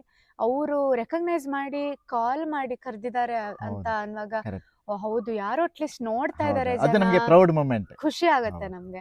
ಸೊ ಆ ರೀತಿ ಓಕೆ ಶೋ ಇಂದ ಆಚೆ ಬಂದಿದ್ದಾರೆ ಅಂದ ತಕ್ಷಣ ನಮ್ಗೆಲ್ಲಾ ಕಡೆ ಪ್ರೋಗ್ರಾಮ್ ಸಿಗತ್ತೆ. ಮತ್ತೆ ನಮ್ಗೆ ಆರ್ಟಿಸ್ಟ್ಗೆ ಏನಂತಾರೆ, ಕಲೆಗೆ ಬೆಲೆ ಸಿಕ್ಕದಂಗ ಆಗತ್ತೆ. ಆಮೇಲೆ ಕಲೆಗೆ ಒಂದ್ ಸ್ವಲ್ಪ ಏನು ರೆಸ್ಪೆಕ್ಟ್ ಕೊಡ್ಬೇಕಂತ ಸ್ವಲ್ಪ ಅವ್ರು ಚೂರು ಕೊಡ್ತಾರೆ ಫಿನಾನ್ಷಿಯಲಿ. ಸೊ ನಾವು ಸ್ವಲ್ಪ ಸ್ಟೇಬಲ್ ಅಂದ್ರೆ ಇಂಡಿಪೆಂಡೆಂಟ್ ಅಂದ್ರೆ ಇವಾಗ ಆಗ್ತೀವಿ, ಓಕೆ ನಾವು ದುಡ್ದಿದ್ದು ಒಂದು ಖುಷಿ ಸೆಲ್ಫ್ ಸ್ಯಾಟಿಸ್ಫ್ಯಾಕ್ಷನ್ ಇರುತ್ತೆ. ಸೊ ಹಾಗೆ ಒಬ್ರು ಹೋದ್ರೆ ಹಂಗೆ ಕಾಂಟ್ಯಾಕ್ಟ್ ಬೆಳೆಯುತ್ತೆ. ಕೆಲವ್ರಿಗೆ ಕಡಿಮೆ ಸಿಗ್ಬೋದು ಶೋ, ಕೆಲವ್ರಿಗೆ ಜಾಸ್ತಿ ಸಿಗ್ಬೋದು. ಎಲ್ರು ಶೈನ್ ಆಗ್ತಾರೆ ಡಿಪೆಂಡ್ಸ್. ಅಂದ್ರೆ ಅವರಿಗೆ ನಮ್ಮ ವಾಯ್ಸ್ ಲೈಕ್ ಆಗ್ತದ, ಅಂದ್ರೆ ತುಂಬಾ ಜನ ಲಕ್ಷಗಟ್ಟಲೆ ಕೋಟಿಗಟ್ಟಲೆ ಜನ ನೋಡ್ತಾ ಇರ್ತಾರೆ, ಅದ್ರಲ್ಲಿ ಯಾರೊಬ್ರು ಚೂಸ್ ಮಾಡ್ತಾರೆ. ಅದೇ ಒಬ್ರು ಚೂಸ್ ಮಾಡಿ ಒಂದ್ ಪ್ರೋಗ್ರಾಮ್ ಕರೆದಿದ್ದಾರೆ ಅಂದ ತಕ್ಷಣ ನಮ್ಗೊಂಥರ ಖುಷಿ ಆಗುತ್ತೆ, ಓಕೆ ಯಾರೋ ನಮ್ಮನ್ನ ನೋಡಿ ರೆಕಗ್ನೈಸ್ ಮಾಡಿ ಕರೆದಿದ್ದಾರೆ. ಸೊ ಈಗ ನೀವು ಹೇಳುದು ಅಂತ ಹೇಳಿದ್ರೆ, ಇಂಥದ್ದು ಬಿಗಿನರ್ಸ್ಗೆ ನಮ್ಗೆ ನಾವೊಂದು ಇದ್ದೇವೆ ಅಥವಾ ನಮ್ಮ ಹತ್ರ ಇಂಥದ್ದೊಂದು ಕಲೆ ಉಂಟು ಅಂತ ಹೇಳಿ ತೋರಿಸ್ಬೇಕಿದ್ರೆ ಇಂಥದ್ದೆಲ್ಲ ವೇದಿಕೆಗಳು ನಮಗೆ ಬೇಕು. ಆಗ ನಮ್ಗೆ ಅವ್ರ ಹತ್ರ ನಾವು ಇಡೀ ಕರ್ನಾಟಕದಲ್ಲಿ ಕಾಣ್ತೇವೆ, ಅಟ್ಲೀಸ್ಟ್ ಇಂಥದ್ದೊಂದು ಉಂಟು ಅಂತ ಹೇಳಿ. ಬೇಕಾದವರು ಸೆಲೆಕ್ಟ್ ಮಾಡ್ತಾರೆ, ಅದು ವಿಷಯ ಬೇರೆ. ಸೊ ಈಗ ನೀವು ಆಕ್ಚುಲಿ ನಿಮ್ಮ ಕ್ಯಾರಿಯರ್ ವೈಸ್ ಅನ್ನು ನೀವು ಇದರಲ್ಲಿ ಈ ಫೀಲ್ಡ್ ಅಲ್ಲಿ ಶುರು ಮಾಡಿದ್ದೀರಿ ಅಷ್ಟೇ. ಇಲ್ಲಿ ನಿಮ್ಗೆ ಇಷ್ಟವರೆಗೆ ಇದ್ದ ಅನುಭವ ಅಂತ ಹೇಳಿದ್ರೆ, ಕರೀತಾರೆ ಎಲ್ಲ ಹೌದು, ನೀವು ಈ ನಿಮ್ಗೆ ಇಂತಿಷ್ಟು ಫೀಸ್ ಕೊಡುದು ಅದ್ರದ್ದಿಲ್ಲ ವ್ಯವಹಾರಗಳನ್ನು ಅವ್ರು ಹೇಗೆ ಫಿಕ್ಸ್ ಮಾಡ್ತಾರೆ? ಅಂದ್ರೆ ಮೊದಲೇ ಹೇಳ್ತಾರಾ, ಅಥವಾ ನಿಮ್ಗೆ ಒಂದು ಗೌರವಧನ ಅಂತ ಕೊಡುದಾ, ಅಥವಾ ಅದಕ್ಕೆ ಫಿಕ್ಸ್ ಇರ್ತದಾ? ಅದು ಹೇಗೆ ಸ್ಟ್ರಕ್ಚರ್? ಅಂದ್ರೆ ನಮ್ಗೆ ಅದ್ರದ್ದೆಲ್ಲ ಗೊತ್ತಿಲ್ಲ ಆ ವ್ಯವಹಾರ. ಸೊ ಅದು ಹೇಗೆ ಇರ್ತದೆ ಅಂತ ಜನರಲ್ ನಾಲೆಜ್ಗೆ ಅಂದ್ರೆ ನೀವು ಬೈ ಅಂಡ್ ಲಾರ್ಜ್ ಹೇಳಿದ್ರೆ ಸಾಕು. ಯೂಶಲಿ ಕಾಲ್ ಮಾಡಿದಾಗ ಕರೀತಾರಲ್ಲ, ಅವಾಗ ಹೇಳ್ತಾರೆ ಹೀಗೆ ಪ್ರೋಗ್ರಾಮ್ ಇದೆ, ಇಷ್ಟಿಷ್ಟು ಬಜೆಟ್ ಇದೆ ಪ್ರೋಗ್ರಾಮ್, ನೀವೆಷ್ಟು ಚಾರ್ಜ್ ಮಾಡ್ತೀರಾ ಅಂತ ನಮ್ಗೆ ಅವ್ರು ಕೇಳ್ತಾರೆ. ಅವ್ರೇನ್ ಹೇಳಲ್ಲ ಇಷ್ಟೇ ಕೊಡ್ತೀವಿ ಅಂತ, ಫಸ್ಟ್ ನಮಗೆ ಕೇಳ್ತಾರೆ, ಡೈರೆಕ್ಟ್ ಕೇಳ್ತಾರೆ. ಯಾಕಂದ್ರೆ ಅಂತ ಎಲ್ಲ ಡೈರೆಕ್ಟ್ ಇದ್ರೇನೆ ಒಳ್ಳೇದು. ಯಾಕಂದ್ರೆ ಆಮೇಲೆ ಅವ್ರು ನಮಗ್ ಕೊಡೋದು ಆಗಲ್ಲ. ಸೊ ಅವ್ರು ಡೈರೆಕ್ಟ್ ಆಗಿ ಕೇಳ್ತಾರೆ, ನೀವೆಷ್ಟು ಚಾರ್ಜ್ ತಗೋತೀರಾ ಅಂತ. ಕೆಲವೊಬ್ಬೊಬ್ರು ನಮ್ಗೆ ಪ್ರೋಗ್ರಾಮ್ ಇವಾಗ ಬಿಟ್ಕೊಡ್ತಾರೆ. ಇವಾಗ ನಿನ್ನೆ ದುರ್ಗದಲ್ಲಿ ಆಯ್ತಲ್ಲ, ಬ್ರಹ್ಮಾನಂದ ಮರಾಠೆ ಅವರು ನನಗೆ ಕಾಲ್ ಕಾಲ್ ಮಾಡಿ ಹೀಗೆ ಪ್ರೋಗ್ರಾಮ್ ಮಾಡ್ಬೇಕಂತ Okay. ಇದೆ, ಹ್ಮ್. ನೀವೇ ನಿನಗೆ ಫುಲ್ ಆಪರ್ಚುನಿಟಿ ಅಂದ್ರೆ ಹಾ. ನಿನ್ಗೆ ಅಂದ್ರೆ ನೀವೇ ಅದನ್ನು ಫುಲ್ ನೀವೇ ಮ್ಯಾನೇಜ್ ಮಾಡಬೇಕು manage ಯಾರ್ಯಾರನ್ನು ಹೇಳ್ಬೇಕು ಏನ್ ಹೌದು. ಮಾಡುದು ಎಲ್ಲ ಎವ್ರಿಥಿಂಗ್. ಹೌದು. ಇವಾಗ ನಾನು ಮ್ಯೂಸಿಷಿಯನ್ಸ್ ಇದ್ರಲ್ಲ ಅವ್ರಿಗೆ ನಾನೇ ಕಾಲ್ ಮಾಡಿ ಓಕೆ. ಎಲ್ಲ package ಬಜೆಟ್ ತರ. ನಾವು ಕೊಡೋದು. ನೀವು quotation, responsibility. ಹೌದು, okay. ನಾವು ಕೊಡೋದು. ಅವರು Okay. ಹಾಗೆ ಕೆಲವು ಬಜೆಟ್ ಇಲ್ಲ ಮೇಡಮ್, ಸ್ವಲ್ಪ ಕಡಿಮೆ ತಗೊಳ್ಳಿ, ಹಂಗೂ ಎಲ್ಲ ಹೇಳ್ತಾರೆ. ನಾವು ಫ್ಲೆಕ್ಸಿಬಲ್ ಅದೇ, ಇರ್ತೀವಿ, ನಮ್ಗೆ okay, ಇಷ್ಟೇ okay. ಬೇಕು ಅಷ್ಟೇ ಬೇಕಂತೆಲ್ಲ ಅದೇ ಒಮ್ಮೆ ಒಪ್ಪಿಕೊಂಡ್ರೆ ಮತ್ತೆ ಅಷ್ಟು ಕೊಡ್ತಾರಾ ಹೇಗೆ ಅಂತ ಹೇಳಿ. ಕೊಡ್ತಾರೆ. ಅದೇ ನಾನು ಸ್ವಲ್ಪ ಬಿಸ್ನೆಸ್ ಮ್ಯಾನ್, ಸೊ ನನ್ನ ಕ್ವಶನ್ಗಳು ಸ್ವಲ್ಪ ಫಿನಾನ್ಸ್ ತರ ಸ್ವಲ್ಪ ಜಾಸ್ತಿ ಇರ್ತದೆ. ಸೊ ಅದನ್ನು ಬೇಸರ ಮಾಡಬೇಡಿ. ಇಲ್ಲ ಅದೇ ಅಲ್ಲಿ ಸಹ ಮತ್ತೇನಾದ್ರೂ ಬಾರ್ಗೇನ್ ಇಲ್ಲ, ಮಾಡ್ತಾರಾ ಇಲ್ಲ. ಅಂತ ಹೇಳಿ ಇಲ್ಲ. ನಾನೊಂದು ಕೇಳುವಂಥದ್ದು ಕೊಡ್ತಾ- ಸಹಜ ಅಂದ್ರೆ- ಕ್ವಶನ್, ಯಾರಿಗೆ ಸಹ ಒಂದು ಈ ಡೌಟ್ ಬರುವಂತದ್ದು ಹಾಗೆ. ಮಾತಾಡಿದ್ದಷ್ಟು ಕೊಡ್ತಾರೆ. ಅಂದ್ರೆ ಕಲಾಗಾರನಿಗೆ ಹೇಗೆ ಉಂಟು ಅಂತ ಹೇಳಿ, ಈಗ ನೋಡಿ ಗೌರವ ಕೊಡುದು ಬೇರೆ, ಹ್ಮ್. ಅದು ದುಡ್ಡಾಗಿ ಕನ್ವರ್ಷನ್ ಆಗುದು ಬೇರೆ. ಹೌದು. ಸೊ ಅದು ಕೂಡ ಇಂಪಾರ್ಟೆಂಟ್, ಇದು ಕೂಡ ಹೌದು, ಇಂಪಾರ್ಟೆಂಟ್, ಹೌದು. ಅಫ್ಕೋರ್ಸ್ ಇದು ಕೂಡ ಇಂಪಾರ್ಟೆಂಟ್, ಅದು ಕೂಡ ಇಂಪಾರ್ಟೆಂಟ್. ಜೀವನಕ್ಕೆ ದುಡ್ಡು ಕೂಡ ನಮಗೆ ಇಂಪಾರ್ಟೆಂಟ್. ಸೊ ಹೌದು. ಅದಕ್ಕೋಸ್ಕರ ನಾನು ಈ ಕ್ವಶನ್ ಅನ್ನು ಕೇಳಿ. ಓಕೆ. ಅವ್ರು ಕೊಡ್ತಾರೆ, ಅದರಲ್ಲಿ ಏನು ಇಲ್ಲ, ಸಮಸ್ಯೆ ಇಲ್ಲ. ಇರುವುದಿಲ್ಲ, ಯೂಶುವಲ್ ನಿಮ್ಮ ಇಷ್ಟವರೆಗಿದ್ದು ಎಕ್ಸ್ಪೀರಿಯನ್ಸ್ನಲ್ಲಿ. ಓಕೆ, ಈಗ ಇಷ್ಟೆಲ್ಲ ಆದ ಮೇಲೆ ಈಗ ನಿಮಗೆ ಹೊಸಬ್ರು ಯಾರಾದರೂ, ಈಗ ನಮ್ಮ ವೀಕ್ಷಕರಲ್ಲಿ ತುಂಬ ಜನ ಇರ್ಬೋದು, ನಾನು ಕೂಡ ಆಡಿಷನ್ಗೆ ಹೋಗಬೇಕು, ಅದನ್ನು ಕೊಡಬೇಕು, ಅಥವಾ ನಾನು ಕೂಡ ಸರಿಗಮಪಕ್ಕೆ ಬರಬೇಕು, ಅಥವಾ ಇಂಥ ಬೇರೆ ಬೇರೆ ರಿಯಾಲಿಟಿ ಶೋ ಇರ್ಬೋದು, ನಾವು ಸಂಗೀತ ಮಾತ್ರ ಡ್ಯಾನ್ಸ್ ಇರ್ಬೋದು. ಸೊ ಅವರಿಗೆ ಇನಿಷಿಯಲ್ ಬರಲಿಕ್ಕೆ ಅದು ಹೇಗೆ ಬರಬೇಕು ಏನು ಅಂತ ಹೇಳಿ ನೀವು ಅವರಿಗೆ ಎಂಥ ಟಿಪ್ಸ್ ಕೊಡ್ತೀರಾ, ಅಥವಾ ಅವರಿಗೆ ಬರುವವರಿಗೆ ನಿಮ್ಮನ್ನು ಕಾಂಟ್ಯಾಕ್ಟ್ ಮಾಡಿದರೆ ನಿಮಗೆ ನೀವು ಅವರಿಗೆ ಒಂದು ಗೈಡೆನ್ಸ್ ಕೊಡ್ತೀರಾ, ಹೇಗೆ ಅದು ನಮ್ಮೊಂದು ವೀಕ್ಷಕರಿಗೆ ಹೇಳಿ. ಫಸ್ಟ್ ನಾನೇನ್ ಹೇಳ್ತೀನಿ ಅಂದ್ರೆ ಎಲ್ರಿಗೂ, ಚಿಕ್ಕವ್ರಿಗಾಗ್ಲಿ ಹ್ಮ್. ಫಸ್ಟ್ ಒಂದು ಕಲೆ ಮುಖ್ಯ. ಹ್ಮ್. ಅಂದ್ರೆ ಬರೀ ಓದೋದಲ್ಲ, ಹೌದು. ಓದೋದಿದ್ದಿದ್ದೆ, ಹೌದು. ಅದನ್ನ ಸೈಡ್ ಲೈನ್ ಮಾಡಿ ಅಂತ ಹೇಳ್ತಿಲ್ಲ. ಹೌದು. ಬಟ್ ಪೇರೆಂಟ್ಸ್ ಸ್ವಲ್ಪ ಮಕ್ಕಳಿಗೆ ಒಂದ್ ಕಡೆ ಎಕ್ಸ್ಟ್ರಾ ಕರಿಕ್ಯುಲಮ್ ಸಿಂಗಿಂಗ್ ಅಂತ ಇಲ್ಲ, ಅದೇ ಅದೇ ಏನಾದ್ರೂ ಒಂದು ಏನಾದ್ರೂ ಒಂದು ಆಕ್ಟಿವಿಟಿ. ಡಾನ್ಸ್ ಆಗ್ಲಿ Correct. ಸ್ಪೋರ್ಟ್ಸ್ ಆಗ್ಲಿ ಒಂದು ಎಕ್ಸ್ಟ್ರಾ ಟ್ಯಾಲೆಂಟ್ Activity. ಆಕ್ಟಿವಿಟಿ ಇರ್ಲಿ. ಓಕೆ. ಸೊ ಅದಕ್ಕೆ ಸ್ವಲ್ಪ ಪುಷ್ ಮಾಡಿ ಪೇರೆಂಟ್ಸ್, ಯಾಕಂದ್ರೆ ಚಿಕ್ಕವರಿರುವಾಗ ನಾವು ಒಂಥರ ಹೌದು ಹೌದು ಬಿಡ್ತೀವಿ ಹೌದು ಹೌದು ಇರ್ಲಿ ಕರೆಕ್ಟ್ ಅಂತ. ಕರೆಕ್ಟ್. ಸೊ ಆ ಪೇರೆಂಟ್ಸ್ ಆ ಟೈಮಲ್ಲಿ ಸ್ವಲ್ಪ ಪುಷ್ ಮಾಡಬೇಕು. ಓಕೆ. ಸೊ ಎಲ್ರಿಗೂ ಅದೇ ಹೇಳ್ತೀನಿ, ಓದೋದು ಇದ್ದೇ ಇರತ್ತೆ, ಹೌದು. ಅದ್ರ ಜೊತೆಗೆ ಒಂದು ಕಲೆ ಬೆಳೆಸ್ಕೊಳ್ಳಿ. ಹಾ. ಯಾಕಂದ್ರೆ ನಿಮಗ್ ಗೊತ್ತಿಲ್ಲ ಅದು ಯಾವಾಗ ಯೂಸಿಗೆ ಬರುತ್ತೆ ಹೌದು ಅಂತ. ಹೌದು ಕರೆಕ್ಟ್ ಕರೆಕ್ಟ್. ಇವಾಗ ನಮ್ಗೇನು ಚಾನ್ಸ್ ಸಿಕ್ತಿಲ್ಲ ಅಂತ ಸುಮ್ನಾಗ್ಬೋದು, ಹೌದು, ಬಟ್ ಹೌದು. ಒಂದಿನ ಕರೆಕ್ಟ್. ಅದು ಉಪಯೋಗಕ್ಕೆ ಬಂದೇ ಬರುತ್ತೆ. ಪ್ರಯತ್ನ ಮಾಡ್ತಾ ಇರ್ಬೇಕು. ಮಾಡ್ತಾನೆ ಇರಿ. ಹೌದು. ಮತ್ತೆ ಭಗವಂತ ಯಾವಾಗ ಕಣ್ಣು ಬಿಡ್ತಾನೆ ಅಂತ ಹೇಳಿಕ್ಕೆ ಆಗುದಿಲ್ಲ. ಹೇಳಿಕ್ಕಾಗಲ್ಲ. ಹಾಗೂ ಸಿಕ್ಕಿಲ್ಲ ಅಂದ್ರೇನು ಏನ್ ಲಾಸ್ ಇಲ್ಲ ಲಾಸ್ ನಿಮ್ಗೆ, ಇಲ್ಲ. ನೀವು ಹೌದು, ಕಲ್ತ್ರಿ. Correct correct. ಸೊ ಅದ್ರಲ್ಲಿ ಏನ್ ಲಾಸ್ ಆ ಇಲ್ಲ. ವಿದ್ಯೆ ನಮ್ಗೆ ಒಂದು ಅಸೆಟ್ ಅಲ್ವಾ ಯಾವಾಗ್ಲೂ ಹೌದು, ಸಹ. ಅಸೆಟ್. So Correct. ಅದೊಂದು ಮೇಯ್ನು. ಹಾ. ಎಲ್ರು ಏನಾದ್ರೂ ಒಂದು ಹೌದು. ಕಲೆ ಬೆಳೆಸ್ಕೊಳ್ಳಿ. ಇನ್ನೊಂದು ಇವಾಗ ಈ ಪ್ರೊಸೀಜರ್ ಅಂತ ಅಂದ್ರೆ ಫಸ್ಟ್ ಇವಾಗ ಈ ಸೋಷಿಯಲ್ ಮೀಡಿಯಾ ಇಂದ ತುಂಬಾ ಎಲ್ರು ಏನಂತಾರೆ, ಎಚ್ಚರಿಕೆ ಆಗಿದೆ. ಅವೇರ್ನೆಸ್ ಕ್ರಿಯೇಟ್ ಮಾಡಿದೆ ಸೋಷಿಯಲ್ ಮೀಡಿಯಾ. ಓಕೆ, ನನ್ಗೂ ಹಾಗೆ ಗೊತ್ತಾಗಿತ್ತು, ಸರಿಗಮಪ ಆಡಿಷನ್ಸ್ ನಡೀತಿದೆ ಅಂತ ಇನ್ಸ್ಟಾಗ್ರಾಮ್ ಪೇಜ್ ಅಲ್ಲೇ ಗೊತ್ತಾಗಿದ್ದು. ಸೊ ಅದನ್ನ ಸ್ವಲ್ಪ ಫಾಲೋ ಮಾಡ್ತೀರಿ. ಇವಾಗ ನೀವು ಜಿ ಸರಿಗಮಪ ಹೋಗ್ಬೇಕಂದ್ರೆ ಜಿ ಕನ್ನಡ ಫಾಲೋ ಮಾಡಿ, ಅದ್ರಲ್ಲಿ ಅಪ್ಡೇಟ್ಸ್ ಬರ್ತಾ ಇರುತ್ತೆ. ಇವಾಗ ನೀವು DKD ಡ್ಯಾನ್ಸ್ ಹೋಗ್ತೀರಾ ಅಂದ್ರೆ DKD ಫಾಲೋ ಮಾಡಿ, ಅಲ್ಲಿ ಅವ್ರು ಹಾಕ್ತಾರೆ ಇಂಥ ದಿನ ಇಲ್ಲಿ ಆಡಿಷನ್ಸ್ ನಡೆಯುತ್ತೆ, ಸೊ ಫಾಲೋ ಮಾಡಿ. ಮತ್ತೆ ಅಲ್ಲಿರುತ್ತೆ ಇಲ್ಲಿರುತ್ತೆ ಆಡಿಷನ್ಸ್ ಅಂತ ಆನ್ ಟೈಮ್ ಹೋಗಿ. ಲೇಟ್ ಆಗಿ ಹೋಗೋದು ಸ್ವಲ್ಪ ನೀವು ಅಂದ್ರೆ ನಮ್ಗೆ ಒಂದು ಫೋಕಸ್ಡ್ ಇರ್ಬೇಕು. ನಮ್ಗೆ ಏನು ಬೇಕು ಅಂತ ನಮ್ಗೆ ಫಸ್ಟ್ ಕ್ಲಿಯರ್ ಇರ್ಬೇಕು. ಅಂದ್ರೆ ಹೌದು. ಸೋಷಿಯಲ್ ಮೀಡಿಯಾದಲ್ಲಿ ಹೌದು. ಲಕ್ಷ ವಿಷಯ ಬರ್ತದೆ. ಹೌದು, ಆ ಲಕ್ಷದಲ್ಲಿ ನನ್ಗೆ ಯಾವುದಕ್ಕೆ ಲಕ್ಷ ಬೇಕು ಕರೆಕ್ಟ್. ಅದಕ್ಕೆ ನಾನು ಲಕ್ಷ್ಯ ಕೊಟ್ಟು ಅದನ್ನು ಫಾಲೋ ಮಾಡ್ತಾ ಇದ್ರೆ ಒಂದು ದಿವಸ ಅಪಾರ್ಚುನಿಟಿ ಸಿಗ್ತದೆ. ಅದು ಬಿಟ್ಟು ಸುಮ್ಮನೆ ಎಂಡೆಯಲ್ಲಿ ಉಂಟು ಅಂತ ಹೇಳಿ ಅದನ್ನು ರೀಲ್ಸ್ ಅನ್ನು ಫಾರ್ವರ್ಡ್ ಮಾಡ್ತಾ ಹೋಗಿ ಏನು ಪ್ರಯೋಜನ ಇಲ್ಲ. ಅಂದ್ರೆ ನಮ್ಗೆ ಕರೆಕ್ಟ್ ಕ್ಲಾರಿಟಿ ಇಲ್ಲದಿದ್ರೆ ಅಪಾರ್ಚುನಿಟಿ ಬರುದು ಹೇಗಪ್ಪ. ಸೊ ಅದು ಒಂದು ನೀವು ಹೇಳುವಂತದ್ದು. ಅಂದ್ರೆ ನೀವು ಕರೆಕ್ಟ್ ನಮ್ಗೆ ಗೊತ್ತಿದ್ದು ಅದರಲ್ಲಿ ನಾವು ಹುಡುಕ್ತಾ ಇರ್ಬೇಕು ಹೌದು, ಎಲ್ಲಿ ಸಿಗ್ತದೆ ಅಂತ. ಮತ್ತೆ ಮಲ್ಟಿಪಲ್ ಪ್ರಯತ್ನ. ಹೌದು, ಬೇಕೇ ಒಂದು ಬೇಕು. ಸಲ ಫೇಲ್ ಹಾ. ಆದ್ರಿ ಪುನಃ ಹೋಗಿ ಮತ್ತೊಂದ್ಸಲ ಮತ್ತೊಂದ್ಸಲ ಒಂದಲ್ಲ ಒಂದು ದಿವಸ ಸಿಗ್ತದೆ. ಯಾಕಂದ್ರೆ ಈಸಿಯಾಗಿ ಸಿಕ್ಬಿಡಲ್ವಲ್ಲ. ಹೌದು, ಈಸಿಯಾಗಿ ಸಿಕ್ಕಿದ್ರೆ ಸಿಗ್ಬಾರ್ದು. ಎಲ್ರು ಎಲ್ಲೆಲ್ಲೋ ಇರ್ತಿದ್ರು. ಸೊ ಸ್ವಲ್ಪ ಕಷ್ಟ ಪಡ್ಲೇಬೇಕು. ಈಸಿಯಾಗಿ ಸಿಕ್ತಿದ್ರೆ ಇನ್ನು ನಮ್ಮ ಸಮಾಜದಲ್ಲಿ ಇನ್ನೂ 100 ಜನ ಇರ್ತಿದ್ರು. ಅದೇ. ನಾನು ನಿಮ್ಗೆ ಸಂದರ್ಶನ ಕೂಡ ಮಾಡ್ಲಿಕ್ಕೆ ಕರೀತಿರ್ಲಿಲ್ಲ. ಅದೇ. ಯಾಕಂದ್ರೆ ಬೇರೆಯವರು ಸಹ ಇದ್ದಾರೆ ಅಂತೇಳಿ. ಸೊ ಹಾಗಾಗಿ ಅದು ಹಾ. ಈಸಿಯಾಗಿ ಸಿಗುದು ಇಲ್ಲ. ಹೌದು. ಯಾವುದಕ್ಕೆ ಒಂದು ಶ್ರಮ ಇಲ್ಲದೆ ನಮ್ಗೆ ಅಂದ್ರೆ ಎಂತ ಗೊತ್ತುಂಟು, ನಮ್ಗೆ ಸ್ಕ್ರೀನಿನ ಎದುರಿಗೆ ಬಂದಾಗ ಮಾತ್ರ ಕಾಣುದು. ಅವ ಹೌದು. ಅಷ್ಟವರೆಗೆ ಹಾಕಿದ್ದ ಎಫರ್ಟ್ ನಿಜ ಅವ ನಿಜ. ನಮ್ಗೆ ಗೊತ್ತಾಗುದಿಲ್ಲ. ಒಂದು ನಿಜ. ಹೆಮ್ಮರ ಮಾತ್ರ ನಮ್ಗೆ ಕಾಣುದು. ಅದು ಸಣ್ಣ ಗಿಡ ಇರುವಾಗದಿಂದ ನಮ್ಗೆ ಗೊತ್ತಿರುವುದಿಲ್ಲ. Correct. ಅದಕ್ಕೆ ಆಕ್ಚುಲಿ ಒಂದು ಸೇಯಿಂಗ್ ಉಂಟು, ಒಂದು ಒಳ್ಳೆ ತಿಳಿದವರು ಏನು ಹೇಳ್ತಾರೆ ಅಂತ ಹೇಳಿದ್ರೆ, ನಾವು ಸಣ್ಣ ಗಿಡ ಇರುವಾಗ ಯಾರಿಗೂ ಕಾಣಬಾರ್ದಂತೆ. ಯಾಕಂದ್ರೆ ಸಣ್ಣ ಗಿಡವನ್ನು ತೆಗೆದು ಬಿಸಾಡ್ಲಿಕ್ಕೆ ಸುಲಭ. ಯಾರು ಸಹ ಹೀಗೆ ನೆಲೆಯಿಂದ ತೆಗೆದು ಬಿಸಾಡ್ಬಹುದು. ಅಂದ್ರೆ ಅದನ್ನು ಡೆಸ್ಟ್ರಾಯ್ ಮಾಡೋದು ಈಸಿ. ಒಂದು ಸಲ ಮರ ಆದ ಮೇಲೆ ಸಾಧಾರಣ ಯಾರಿಂದಲೂ ಕೂಡ ಅದನ್ನು ಹಂದಡಿಸ್ಲಿಕ್ಕೆ ಆಗುದಿಲ್ಲ. ಹಾಗಾಗಿ ನಾವು ಯಾವಾಗಲೂ ನಮ್ಮ ಇರುವಿಕೆಯನ್ನು ತೋರಿಸುದು ಮರ ಆದ್ಮೇಲೆ ಇರುವಿಕೆಯನ್ನು ತೋರಿಸ್ಬೇಕಂತೆ. ಆಗ ನಮ್ಗೆ ಸುತ್ತಮುತ್ತಲಿರೋ ನಮ್ಮನ್ನು ಬಗ್ಗಿಸ್ಲಿಕ್ಕೆ ಮಾಡ್ಲಿಕ್ಕೆ ಆಗುದಿಲ್ಲ. So ಹಾಗಾಗಿ ಒಬ್ರು ತಿಳಿದವರು ಜ್ಞಾನಿಗಳು ಹೇಳುದಂತಂದ್ರೆ, ನೀವು ಸಣ್ಣ ಗಿಡ ಇರುವಾಗ ಬೊಬ್ಬೆ ಹಾಕ್ಬೇಡ ಅಂತ. ಓ, ನಿಮ್ಮ ಪ್ರಪಂಚಕ್ಕೆಲ್ಲ ಗೊತ್ತಾಗ್ತದೆ, ನೀನು ಇದನ್ನು ತೆಗೆದು ಬಿಸಾಡ್ತಾರೆ ನಿನ್ನನ್ನು. ಹಾ, ಹಾಗಾಗಿ ನೀನು ಸಣ್ಣ ಗಿಡ ಇರುವಾಗ ಬೊಬ್ಬೆ ಹಾಕ್ಬೇಡ, ಹಾ, ಮರ ಆಗುವವರೆಗೆ ಕಾಯಿ, ಹಾ. ಮರ ಆದ ಮೇಲೆ ಬೊಬ್ಬೆ ಹಾಕು, ಹಾಗೆ ಯಾರು ಬಂದು ನಿನ್ನನ್ನು ಏನು ಹಂದಡಿಸ್ಲಿಕ್ಕೆ ಆಗುದಿಲ್ಲ ಅಂತ. ಸೊ ಅದೇ ರೀತಿ ಈ ಕಲೆಗಳಲ್ಲಿ ಕೂಡ ಅಥವಾ ನಮ್ಮ ಆರ್ಟ್ಗಳಲ್ಲಿ ಕೂಡ ಹಾಗೆ ಸಣ್ಣದಿರುವಾಗ ನಾವು ಅಪಾರ್ಚುನಿಟಿಯನ್ನು ಹುಡುಕಿ ಹುಡುಕಿ ಹುಡುಕಿ, ಈಗ ನಿಮ್ಮ ಹಾಗೆ ನೀವು 4 ಸಲ ಟ್ರೈ ಮಾಡಿದ್ರಿ, ಹೌದು, ಆಗ್ಲಿಲ್ಲ, ಹಿಂದಿಯಲ್ಲಿ ಟ್ರೈ ಮಾಡಿದ್ರಿ, ಅಲ್ಲಿ ಆಗ್ಲಿಲ್ಲ, ಹೌದು, ಮತ್ತೆ ಎಲ್ಲಿಯೋ ಒಂದು ಸಲ ಕ್ಲಿಕ್ ಆಯ್ತದು. ಹೌದು, ಸೊ ಆ ರೀತಿ ದೇವರು ಯಾವ ಟೈಮ್ನಲ್ಲಿ ನಮಗೆ ಅದನ್ನು ಎಚ್ಚರಿಕೆ ಕೊಡ್ತಾನೆ ಅಥವಾ ಯಾವ ಟೈಮ್ನಲ್ಲಿ ನಮಗೆ ಅಪಾರ್ಚುನಿಟಿ ಕೊಡ್ತಾನೆ ಅಂತ ಗೊತ್ತಿಲ್ಲ. ಹೇಳಲಿಕ್ಕೆ ಆಗುದಿಲ್ಲ. ಹೌದು, ಸೊ ಇದು ನೀವು ಹೇಳುವಂಥದ್ದು. ಹೌದು. ನೀವು ಈಗ ನಮ್ಮ ಒಂದು ಕರೆಗೆ ಹೋಗೊಟ್ಟು ಇಲ್ಲಿಗೆ ನಮ್ಮ ಮನೆಗೆ ಬಂದು ನೀವು ತಂದೆ ತಾಯಿ ಸಮೇತ ಬಂದಿದ್ದೀರಿ. ಬಂದು ನಮ್ಮ ಈ ಸಂದರ್ಶನದಲ್ಲಿ ಭಾಗವಹಿಸಿದ್ದಕ್ಕೆ ನಿಮಗೆ ತುಂಬ ಧನ್ಯವಾದಗಳು. ಹಾಗೆ ನೀವು ನಿನ್ನೆ ನಮ್ಮ ದುರ್ಗಾ ದೇವಸ್ಥಾನದಲ್ಲಿ ಪ್ರೋಗ್ರಾಮ್ನಲ್ಲಿ ಭಾಗವಹಿಸಲಿಕ್ಕೆ ಬಂದದ್ದು, ನಾವು ಕೂಡ ಬಂದಿದ್ದೆವು. ಭಾರಿ ಒಳ್ಳೆ ಪ್ರೋಗ್ರಾಮ್ ಆಗಿದೆ, ಅದು ಕೂಡ ನಮಗೆಲ್ಲರಿಗೆ ಖುಷಿಯಾಗಿದೆ. ಮತ್ತು ನಿಮ್ಮ ತಾಯಿಯವರು ಮಾಳದವರೇ ಆದ್ದರಿಂದ ಹೌದು. ನಮಗೆ ಮಾಳ ದುರ್ಗದ ಜನರಿಗೆ ನಮಗೆ ಒಂದು ಹೆಮ್ಮೆ. ಹ್ಮ್. ಈಗ ಬೆಂಗಳೂರಿನಲ್ಲಿ ಇದ್ದರೆ ಕೂಡ ಇಷ್ಟು ಜನ ನಮ್ಮವರು ಬೆಂಗಳೂರಿಗೆ ಹೋಗಿ ತುಂಬ ಸಾಧನೆ ಮಾಡಿದ್ದಾರೆ ನಮ್ಮ ಕಮ್ಯುನಿಟಿಯಲ್ಲಿ ಅಂತ ನಮ್ಮ ಚಿತ್ಪಾವನರಿಗೆ ಒಂದು ಹೆಮ್ಮೆ. ಸೊ ಹಾಗೆ ನಮ್ಮ ಚಿತ್ಪಾವನರಿಗೆ ಆ್ಯಕ್ಚುಲಿ ಚಾನಲ್ ಕೂಡ ನಮ್ಮ ಸುದ್ದಿ ಸುವಿಧಾ ಎಲ್ಲ ಚಿತ್ಪಾವನರಿಗೆ ಡೆಡಿಕೇಟೆಡ್. ನಾನು ಚಿತ್ಪಾವನರಿಗೋಸ್ಕರ Okay. ಮಾಡುವಂಥದ್ದು ಅಂತೇಳಿ ನನ್ನ ಒಂದು ಇದು ಉದ್ದೇಶ. ಸೊ ಹಾಗಾಗಿ ನೀವು ಬಂದದ್ದಕ್ಕೆ ನಿಮಗೆ ತುಂಬ ಧನ್ಯವಾದಗಳು. ಹಾಗೆ ವೀಕ್ಷಕರೇ, ನಮ್ಮ ಚಾನಲನ್ನು ಸಬ್ಸ್ಕ್ರೈಬ್ ಮಾಡಿ ಮತ್ತು ನಮಗೆ ಸಪೋರ್ಟ್ ಮಾಡಿ. ನೀವು ಈ ವೀಕ್ಷಣೆ ಮಾಡಿದ್ದಕ್ಕೆ ಕೂಡ ನಿಮಗೆ ಕೂಡ ಧನ್ಯವಾದಗಳು. ಹಾಗೆ ನಿಮ್ಮ ಪರಿಸರದಲ್ಲಿ ಯಾರಾದರೂ ಇಂಥ ಅಚೀವರ್ಸ್ ಅಂದರೆ ಎಕ್ಸ್ಟ್ರಾಆರ್ಡಿನರಿ ಅಚೀವ್ ಮಾಡಿದವರು ಯಾರು ತುಂಬ ಜನ ಎಲೆಮರೆಯ ಕಾಯಿಯಾಗಿರ್ತಾರೆ, ನಮಗೆ ಗೊತ್ತಿರುವುದಿಲ್ಲ. ಅದು ಬೇರೆ ಬೇರೆ ಫೀಲ್ಡ್ಗಳಲ್ಲಿ ಮೆಡಿಕಲ್ ಇರ್ಬೋದು ಅಥವಾ ಬಿಸ್ನೆಸ್ ಇರ್ಬೋದು, ತುಂಬ ಫೀಲ್ಡ್ ಇರ್ತದೆ. ಅದರಲ್ಲಿ ಯಾರಾದಿದ್ದರೆ ಅವರದ್ದು ಸಂದರ್ಶನ ಮಾಡಬೇಕು. ಅಂದರೆ ಸಂದರ್ಶನ ಮಾಡುವಂಥದ್ದು ಮುಖ್ಯ ಉದ್ದೇಶ ಏನು ಅಂತ ಹೇಳಿದರೆ, ಜನರಿಗೆ ಎಲ್ಲ ಅದರದ್ದು ರಿಯಾಲಿಟಿ ವಿಷಯ ಗೊತ್ತಾಗಬೇಕು, ಯಾವುದೇ ಒಂದರದ್ದು. ಮತ್ತು ಅಥವಾ ಅವರಿಗೇನಾದ್ರು ಡೌಟ್ಸ್ ಇದ್ದರೆ ಅದರಿಂದ ಒಂದು ಕ್ಲಾರಿಫಿಕೇಷನ್ ಸಿಗಬೇಕು.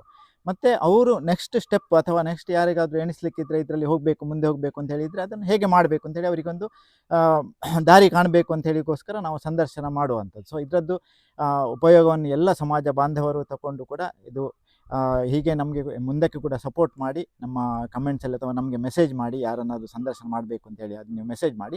ಮುಂದಿನ ದಿನಗಳಲ್ಲಿ ನಾವು ಕೂಡ ಅವರನ್ನು ಸಂದರ್ಶನ ಮಾಡಿ ನಿಮ್ಮ ಮುಂದೆ ತರ್ತೇವೆ ಅಂಥೇಳಿ ನಾನು ಈ ಮೂಲಕ ನಿಮಗೆ ತಿಳಿಸ್ತೇನೆ. ನಮಸ್ಕಾರ. Thank you. ನಿಮಗೂ ನನಗೆ ಕರೆದು ಇಂಟರ್ವ್ಯೂ ಮಾಡ್ತಿದ್ದೀರಾ, ನಿಮಗೆ thank you. First thank you. ನಿಮ್ಮ ಮಗಳು ಸೃಜನಾ ಅವ್ರು ನನಗೆ ಹೇಳ್ಬೇಕಾದ್ರೆ ನನಗೆ ಆ್ಯಕ್ಚುಲಿ ನಗು ಬಂದಿತ್ತು, ನನ್ನ ಇಂಟರ್ವ್ಯೂ ಮಾಡ್ತಾರಾ, ನಾನೇನು ಮಾಡಿದ್ದೀನಿ ಅಂತ. ಬಟ್ ನೀವು ಅದೇ ನಿಮ್ಮ ಕಾಸ್ ಹೇಳಿದ್ರಿ, ನಿಮ್ದು ಯೂಟ್ಯೂಬ್ ಚಾನಲ್ ಹೌದು. ಏನಕ್ಕೆ ಓಪನ್ ಮಾಡಿದ್ರೆ ಹೌದು, ಜನಕ್ಕೆ ಹೆಲ್ಪ್ ಆಗಬೇಕು ಹೆಲ್ಪ್ ಅಂತ. ಆಗಬೇಕು. ಸೊ ಅದು ಒಳ್ಳೆ ನಿಮ್ಮದು ಥ್ಯಾಂಕ್ ಯು. ಇದೆ ಹೌದು, ಕಾಸ್. So thank you. ಖುಷಿ ಆಯ್ತು. ಇಲ್ಲ, ನೀವು ಅದು ಎಣಿಸೋದು ಅದು ನಿಮ್ಮ ದೊಡ್ಡ ಗುಣ.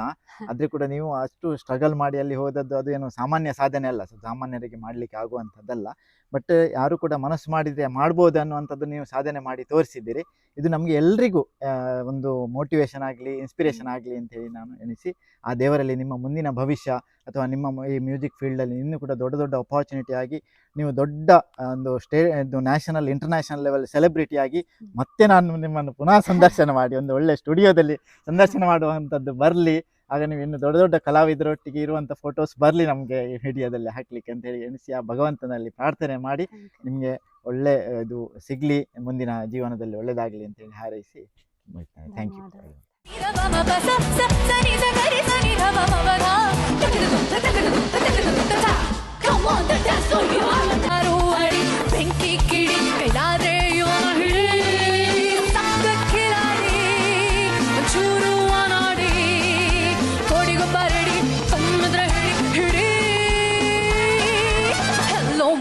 ಸಂಧಿಸುವುದು ಚಾಚಿ ತೋಳುಗಳನ್ನು ಬಿಗಿದಪ್ಪಿಕೊಳ್ಳುವುದು